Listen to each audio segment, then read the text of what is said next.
Hello mga kababayan, kumusta po kayo? Kasama niyo po ngayon si Ka Eric sa isa na namang episode ng ating video analysis at video talakayan. Sa puntong ito ay magbibigay tayo ng updates tungkol dito sa kontrobersyal na naging kalagayan ngayon at naging pahayag na rin nitong active senior colonel, senior officer ito sa Armed Forces of the Philippines, particular sa Philippine Army, na naka-assign sa training command ng Armed Forces of the Philippines, itong si Colonel Odi Mungao. At ano ba ang kanyang status ngayon? Ano ba ang indicators o implications nito sa patuloy po na paglawak ng paniniwala at pananaw ng mamamayang Pilipino? Almost 97%, close to 100% na ng mga Pilipino ang nagsasabi sa latest Pulse Asia survey na talamak, malawak at malubha na ang korupsyon sa ilalim ng gobyerno ni Marcos. Ayun. Pag-usapan na rin natin po itong sinabi ko kanina, inilabas na pahayag sa resulta ng pagkuha ng pulso at sentimiento ng mga kababayan natin hinggil sa kung paano nila tinitingnan ang antas at ang kalubhaan at lawak ng pangungurakot at pandarambong sa kaban ng bayan na nagaganap o naganap sa ilalim ng pamumuno nito ngayon ni Marcos at nila Romualdez sa gobyerno. Ang Pulse Asia survey, inilabas din kahapon, nagpapakita po ng halos 97%, close to 100%, no?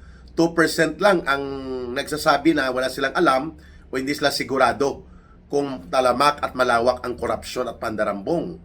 Samantalang 97% po ang nagsasabi na totoo at nagaganap ang malubha, malawak at karumal-dumal na korupsyon ng pundo ng gobyerno sa ilalim po ng administrasyon ni Marcos at Romualdez.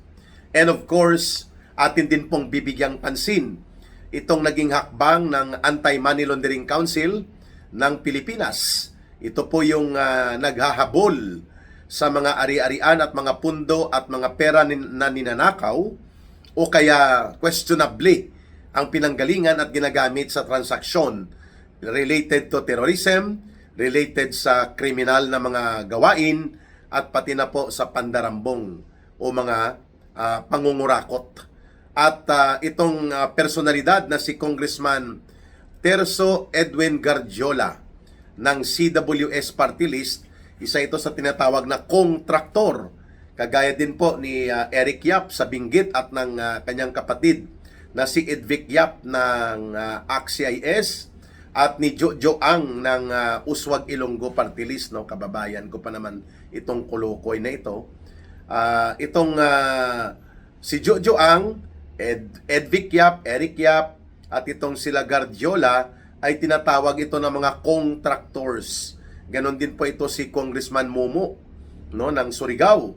At sila ay mga barkada, lalo na ito si Garjola, barkada po ito ng unang sekretary sa DPWH ni Marcos, na bahagi din pala sa sindikato ayon sa pagbubunyag na nakuha natin at napakinggan at nailahad mula kina Yusek Bernardo, Engineer Alcantara, Engineer Bryce Hernandez, and even sa Cabral Files, si Bunuan o yung naging unang DPWH Secretary ni Marcos ay barkada po nitong mga personalidad na hindi pa nahahabol ng lubusan at napapanagot dahil mga barkada ito ni Tambaluslos, ni Martin Tambaluslos at ni Marcos.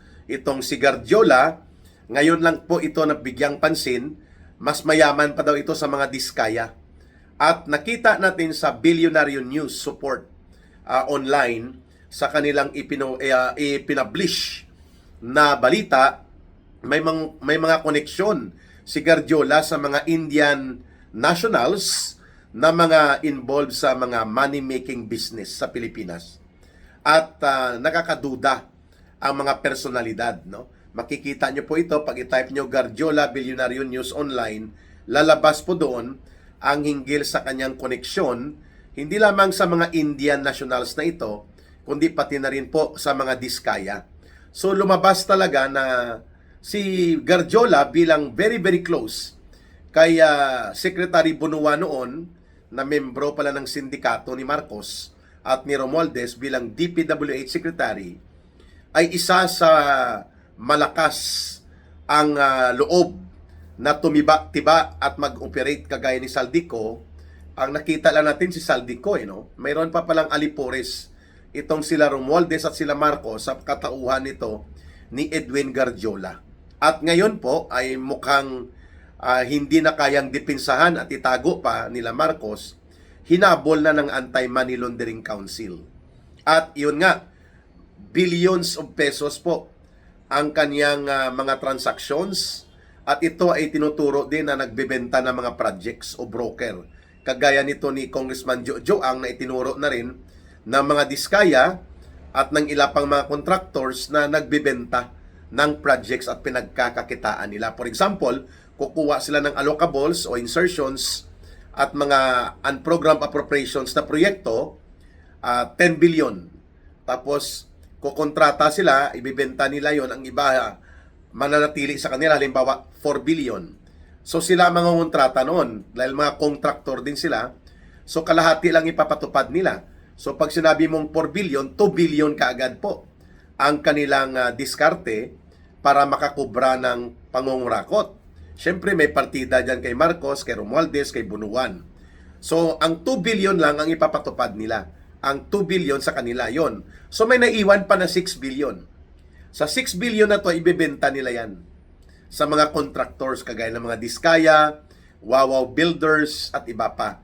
Pero tutubuan na nila yon, kukunan na nila ng 15%. Kaya nga minimum 40% ang nakakaltas.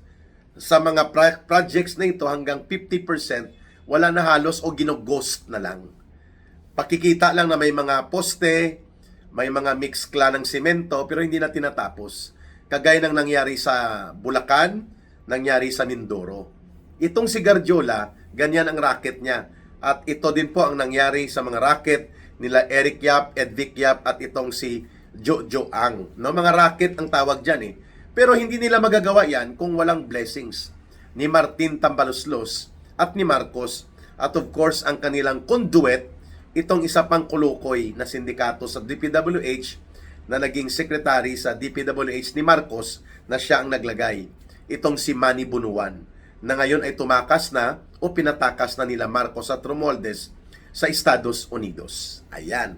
So pag-usapan po natin ito, kaya ang title natin, si Colonel Mungao, ang Pulse Asia Survey at ang mga sindikato ng contractors kagaya ni Garjola. Ayan. Ito po ang nagbunsod ng desisyon ni Colonel Mungao na hindi na niya makayang masikmura pa at kargahin ng kanyang konsensya na magbingi-bingihan, magbulag-bulagan at maging pipi at bingi at bulag. Sa gitna po ng nagaganap na malawakan at malubha na pangungurakot at pagnanakaw sa pundo ng pamahalaan na kinakawawa ang taong bayan. Sapagkat yan nga po ang katotohanan. 97% in the latest survey ng Pulse Asia, mga kababayan, ang nagsasabi na mabuong Pilipino na malala, malubha at malaganap ang korupsyon sa ilalim ng gobyerno ni Marcos at Romualdez. At ito nga ang binabanggit ko. Halos lahat ng agencies of government ay gumagawa ng racket ng pagkakapirahan para durubuhin at kulimbatin ang pundo.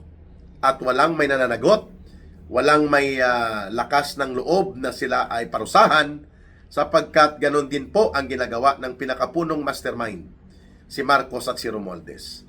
At hindi siya dito pwede maghugas kamay, sapagkat siya po ang nagpipirma ng lahat ng budget, siya din po ang nagpapalabas ng pera ng gobyerno. Kaya ito mga kontraktor na sindikato kagaya ni Garjola ng CWS Party List, tarantado din ginamit niyang pangalan na mga construction workers. Ni isang construction worker walang nakinabang sa kanyang pandurubo dito sa pundo ng gobyerno na ginamit niyang posisyon niya bilang kontraktor na kongresista pa, at ang koneksyon niya doon sa DPWH kay Bunuan at syempre kay Marcos at kay Romualdez. Ito po si Garjola ang itinuro na may isa siyang mansyon sa California sa high-end village sa California na nagkakahalaga po ng mga almost $11 million.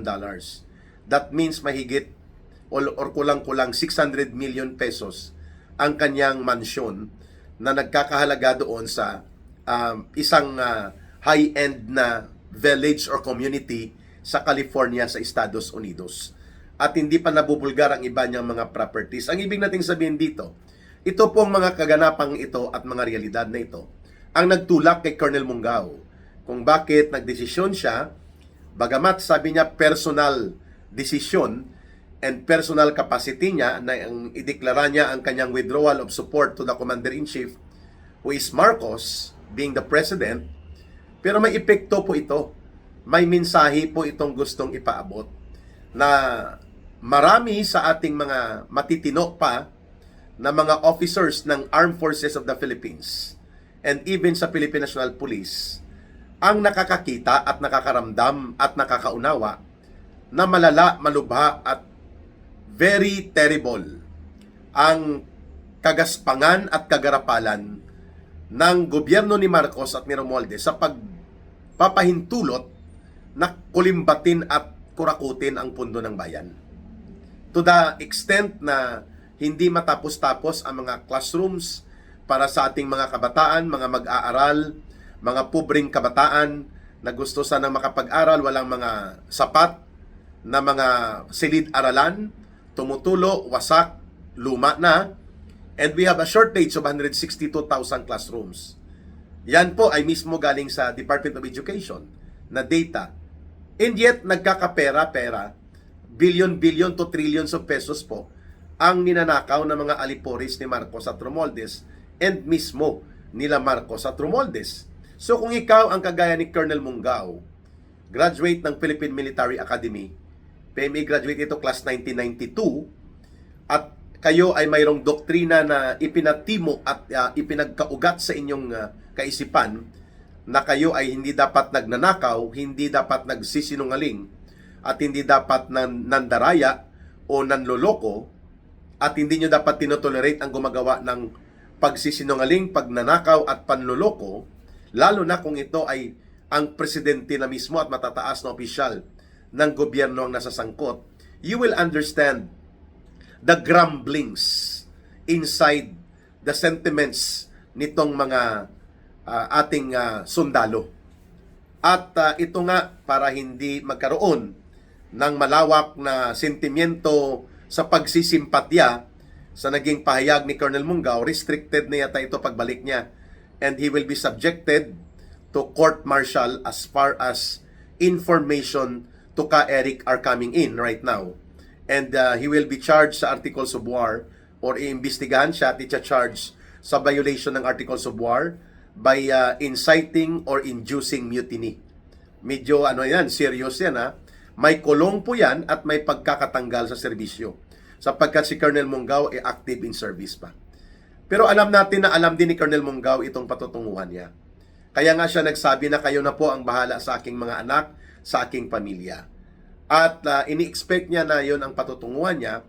And dahil wala pa namang kagyat o immediate reaction na sumabay ang iba pang mga senior officers, mga opisyal ng AFP, and even sa PNP, malamang sa malamang po ang minimum target ni Colonel Mungao dito ay maipaabot sa taong bayan na hindi naman lahat ng nasa AFP o sa uniform services sa security sector ay bobo at tanga o nagbubububuhan at nagtatanga-tangahan. Nagiging pipi, bulag at bingi dahil may pakinabang lamang sa pera na ipinamumudmud ng gobyerno.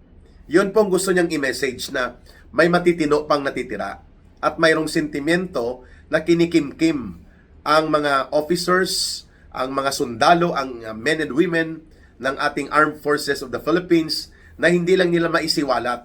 At subalit ito ay namumuo at sa isang pagkakataon ay pwede pong sabay-sabay o mayoriya ng pamunuan at opisyal at mga miyembro ng Armed Forces of the Philippines ay pwedeng magdeklara din ng withdrawal of support from the Commander-in-Chief, kagaya po ng nangyari noon sa panahon ng iskandalo ng pagtatanggap ng wetting money o mga pera mula doon sa pasugal at mga wetting na ibinulgar ni Governor Chavit Singson noon laban kay former President Joseph Estrada, na nagresulta po sa naging desisyon nila General Angelo Reyes at ng AFP, ng Department of National Defense at ng PNP na tumiwalag kay Marcos at tumindig sa hanay ng mamamayan and to call for Marcos' resignation, stepping down, withdrawing support from the Commander-in-Chief, and facilitating the constitutional line of succession.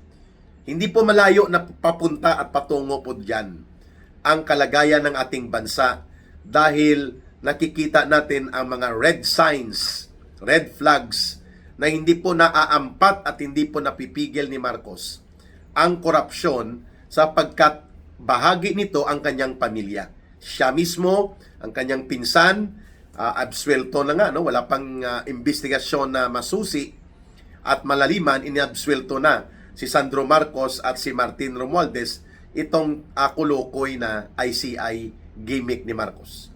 Kaya we understand why Colonel Odi Mungao is coming out with this declaration of withdrawing support from his Commander-in-Chief because nais niyang ipakita na hindi lahat ng mga sundalo at hindi lahat ng opisyal ng AFP at PNP ay natatapala ng pera o nagbibingi-bingihan, nagiging pipi at bulag dahil lamang sa pakinabang sa ginagamit na perang panuhol mula sa gobyerno ni Marcos. Subalit ang paninindigan at sa loobin nila nananatili po para sa kanilang serbisyo, para sa kanilang pagtitiwala na ang taong bayan ang kanilang pinaglilingkuran at ang Republika ng Pilipinas.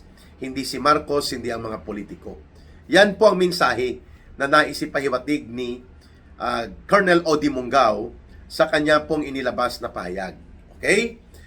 At ito nga, ang pahayag ni Colonel Mungao ay tumaiming din sa inirelease po ng Pulse Asia Survey kung saan sinasabi ng mga Pilipino, 97% sa sinurvey po na ito sa buong Pilipinas, nagsasabi na talamak, malubha, malala at talagang laganap na laganap ang korupsyon at pangungurakot, pagnanakaw at pandarambong sa pundo ng bayan sa ilalim ni Ginoong Marcos at sa kanyang gobyerno.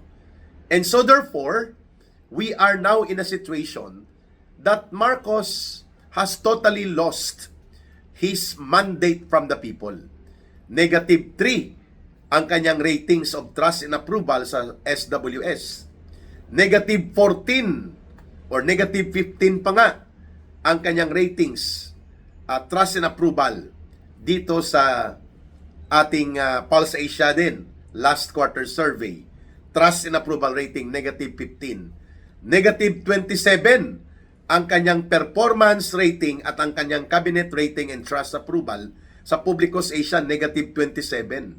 At ito ngayon, 97% ang nagsasabi talamak, malawak, malaganap, malubha ang korupsyon sa ilalim ni Marcos Jr. Kaya, you will have this kind of situation where an active senior colonel, senior officer of the Armed Forces of the Philippines, kagaya po ni Colonel Odi Mungao, ay naglalabas ng sentimiento nila sapagkat hindi na nila malunok pa na ang namumuno sa kanila bilang Commander-in-Chief ay siyang pinunong salaring kriminal sa paglaganap nito ng tinatawag na systematic and monumental restoration of plunder and corruption in almost all agencies of government. Ayan.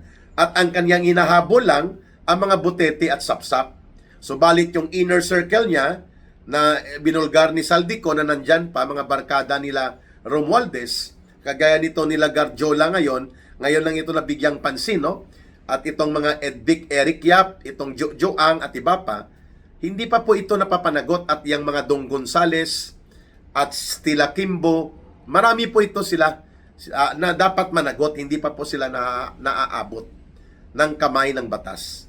Kung kaya, ito ngayong balita ng bilyonaryo online na si Garjola ay nagkaroon po ng anomalous and criminal type operations ng paghawak ng more than 500 billion pesos na mga proyekto at pondo at may mga koneksyon sa mga Bombay na questionably hindi yung Bombay na nagpapautang ng 5-6 sa mga barangay na ang kanilang slogan ay, ang panawagan nila ang taong nagigipit sa Bombay kumakapit.